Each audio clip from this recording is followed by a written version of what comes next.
السلام عليكم ورحمة الله وبركاته. حبايبي الحلوين، عاملين ايه؟ يا رب تكونوا بخير. اللهم صل وسلم وبارك على سيدنا محمد وعلى اهل سيدنا محمد. كل سنة وانتم طيبين بالنسبة لرجب، وربنا يعودها عليكم بخير، وان شاء الله ايام مفترج علينا كلنا. والايام دي كتروا من الاستغفار والصلاة والصيام، من احلى الايام اللي هي فعلا ربنا بيتقبل فيها وبيرفع فيها الاعمال. وربنا يعود علينا بخير كلنا كده جميعا يا رب، الامه المسلمه بخير كلها باذن الله. النهارده بقى عامله لكم ايه ان شاء الله كده؟ هعمل ايه؟ والله انا عندي بنتي طالبه مني بصاره، فانا مالا ايه اقول لها ماشي ربنا يسهل، ما بجيبش بصراحه. بصيت لقيتها جايبها لي وجايه وقالت لي لا لازم تعملها لي. قلت لها حاضر من عيني. فانا هعمل البصاره بطريقه الصعيدي الجميله. آه، وهي محبة، يعني الناس بتحبها برضو بعد ما بتفصل من سمك للحمة لأي حاجة بتجيبها. فيعني بنحب الأكل الحرش ساعات يعني. فهي طلبتها وأنا إن شاء الله هعملها معاكم، هتبقى أحلى بصارة. وإن شاء الله من طريقة أمي. طبعا أنا أمي كانت بتعملها بطريقة تانية بصراحة. الطريقة اللي هي كانت بتحط لها ملوخية ناشفة. طبعا هنا الاسكندرانية على المصريين على الدنيا دي كلها ما بيعرفوش يعني ايه فيها بصارة بملوخية. بس هي الصعيدة كلها عارفة ان الملوخية اساسها شوية ملوخية ناشفة، بتدي طعم تاني خالص وبتوديكي في حتة تانية خالص. هنا بقى بيحبوها بالكزبرة الخضراء. فانا كمان اتعودت على طعمها وعجبتني برضو. وان شاء الله هعملها معاكم جميلة وظريفة وحلوة جدا جدا جدا. تابعوني وان شاء الله مش هتندموا. من احلى البصارة هعملها معاكم. بصوا حبايبي، انا دلوقتي حطيت ايه؟ حطيت شويه ميه كده قد ايه تلت الحله. طبعا مش بملى الحله قوي عشان ده ربع بصاره. بصوا بوريكم اهو، انا غسلاه كويس قوي قوي قوي ونقعاه كويس، ومطلعه كل الرغاوي البيضاء اللي فيه مع الترابه مع الحاجات دي كلها طبعا. ف يعني وبنقعها مثلا لمده نص ساعه ولا حاجه. ف يعني ما تتنقعش من بالليل والكلام ده كله، لا ممكن تنقعيها ساعه ساعه نص ساعه. هي عامه مع السوا، يعني مع السوا بتنعم وبتبقى جميله. ف بص بقول لكم اهي دلوقتي هدق لها ايه قرن فلفل احمر والثوم وشويه كزبره ناشفين اهي، وطبعا شويه ملح. ودي الدقه اللي هي ايه، هاخد نصها في البصاره وهي بتتسلق، وهاخد نصها احمره مع البصل. فدي من اطعم البصاره الجميله اللي كلنا بنعشقها بصراحه. بصوا حبايبي، انا حطيتهم شويه الكزبره وشويه كمون وشويه ملح وقرن فلفل احمر. لو عايزه عندك شطه تحطي، ما عندكيش حطي قرن فلفل، بس انا بحب الاحمر يعني. الاخضر مش بيبقى حلو فيها بصراحه. ممكن شطه، ممكن قرن فلفل احمر، اي حاجه، وطبعا دي اختياري يعني، دي حاجه براحتك، بس انا بحب الحاجه حرشه. بصوا حبايبي اهو بقول لكم، اهو بحط شويه الكزبره وشويه الكمون الاول وحطيت الملح. هدقهم وايه وهرجع لكم. بصوا دقتهم انا كده وابتدي اسقط البصاره. بصوا حبايبي، انا مش بحط لها ميه كتير في سبيل ما تبقاش مثلا خفيفه. و... ولو عايزت مثلا وهي تقيله وانا بضربها في الخلاط بحط شويه،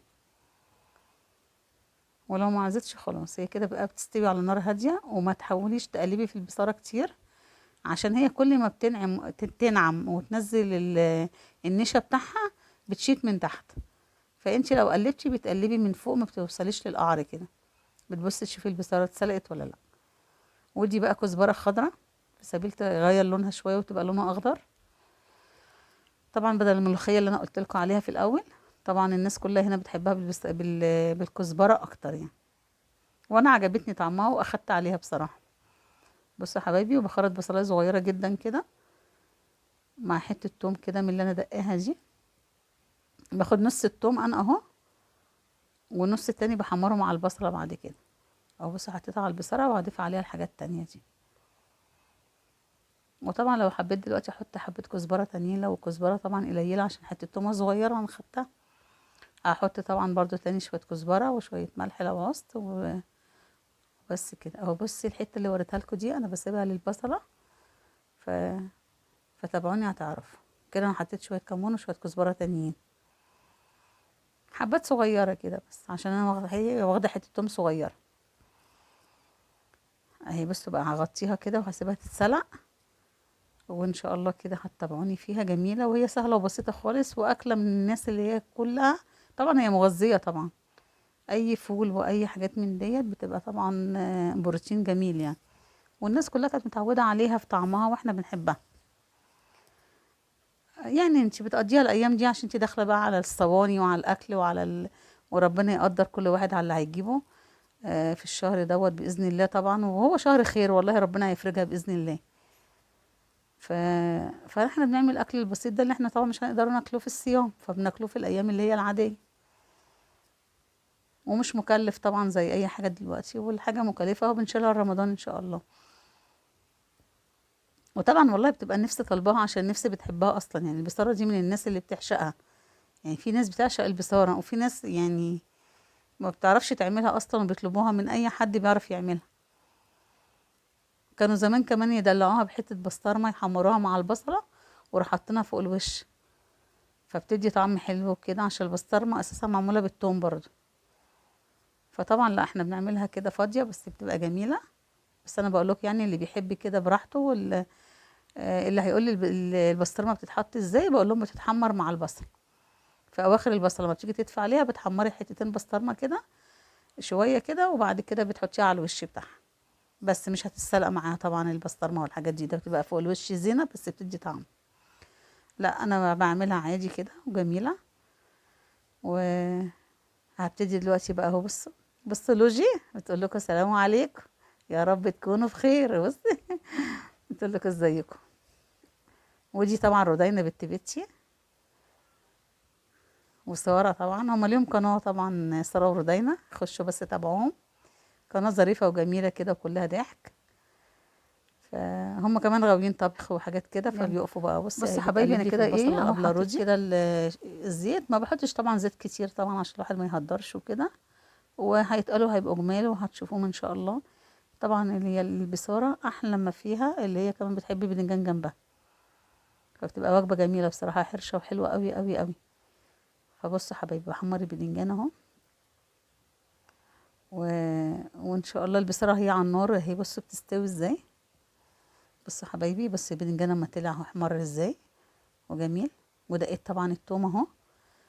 بصوا حبايبي حتى لو عندك توم جاهز وانتي عاملاه، حطيه طبعا في اي حاجه بتدقي فيها، وحطي عليها قرن فلفل احمر ودقيهم في سبيل يبقوا ناعمين وحلوين كده، وتحطي لهم شويه خل ونص ليمونه وتملحي بدنجانك.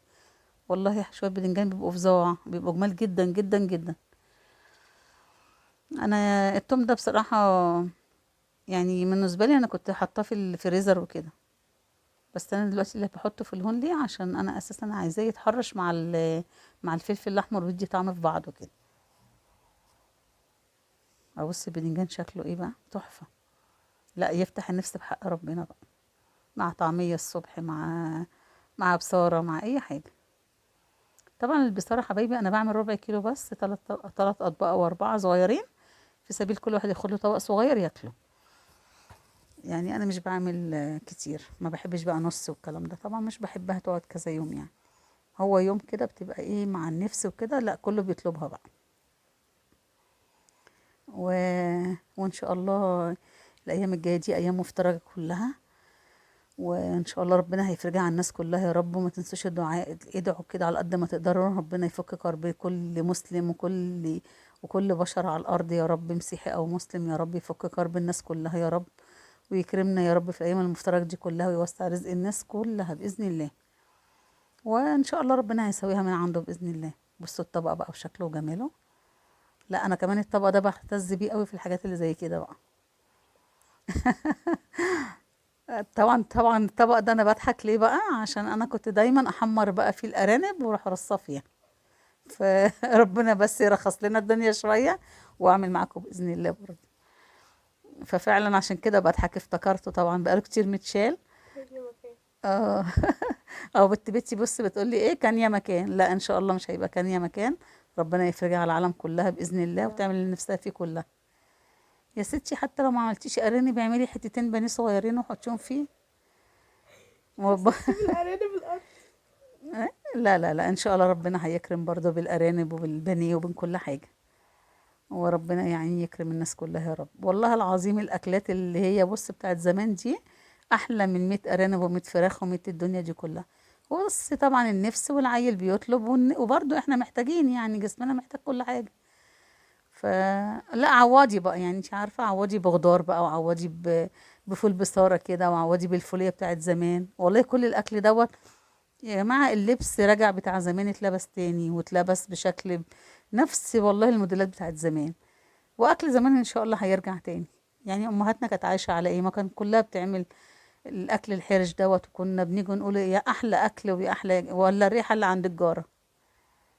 لا، وما تنسيش تدي جارتك بقى طبق بصارة صغنن كده. لا، وما يجيلها على غفلة يبقى حاجة تانية خالص طبعا. بصوا يا حبايبي، أنا كده حمرت بس شوية بصل. طبعا بصوا يا حبايبي، يعني البصارة استوت وضربتها في الخلاط وإيه، وصفيتها طبعا. آه وخلاص كده حطيتها على النار بس تغلي شوية. أنا بظبط لها ملحها أهو. وحطيت فيها بقى نص البصل بشوية الزيت اللي هم في البصل. والبصل التاني بقى شوفي انا هعمل فيه ايه دلوقتي. اللي هو ده طبعا بيبقى فوق الوش كده، بيبقى احلى بصورة طبعا. بصوا كده انا غرفتهم، بصوا طلعوا ما شاء الله كده 4 اطباق جمال ازاي. بصوا بدوق اهي بقى، بقول لكم بصوا بحته بدنجانه كده، لا عسل عسل عسل. لا بقول لكم تحفه تحفه تحفه، جربوها ان شاء الله مش هتندموا. حبايبي بقى ما تنسوش يا حبايبي تحطوا لي اللايك والشير وتفعلوا الجرس والاشتراك عشان يوصل لكم كل جديد من تيتا حبيبتي.